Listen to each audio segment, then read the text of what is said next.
গাজীপুরের ঢাকা টাঙ্গাইল ও ঢাকা ময়মনসিংহ মহাসড়ক দিয়ে কর্মস্থলে ফিরছেন মানুষ। সকাল থেকেই ঢাকার চন্দ্রা দিয়ে যাত্রীদের ভিড় লক্ষ্য করা গেছে। ফেরার পথে অনেকে অভিযোগ করেছেন বাড়তি ভাড়া দিতে হচ্ছে। কেউ কেউ জীবনের ঝুঁকি নিয়ে ট্রাক বা পিকআপ ভ্যানে চড়ে গন্তব্যে পৌঁছেছেন। তবুও গাজীপুর অংশে ঢাকা টাঙ্গাইল ও ঢাকা ময়মনসিংহ মহাসড়ক এখন তুলনামূলকভাবে ফাঁকা। যান চলাচল স্বাভাবিক রয়েছে।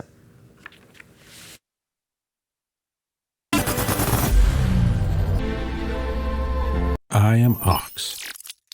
যাতায়াত ভাড়া নেয় 600-700, আজকে ঈদের কারণে 1500 টাকা নিচ্ছে। যে আমরা আছি লালমনিরহাট থেকে।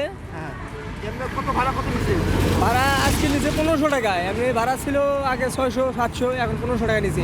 আমরা জয়পুরহাট জেলার পাঁচবিবি থানা থেকে আসছি, আমাদের ভাড়া নিয়েছে 900 টাকা করে। আমাদের আসি স্বাভাবিক 400-450 টাকা এই পর্যন্ত, এই চান্দ্রা পর্যন্ত, এখানে নিচে 900 টাকা।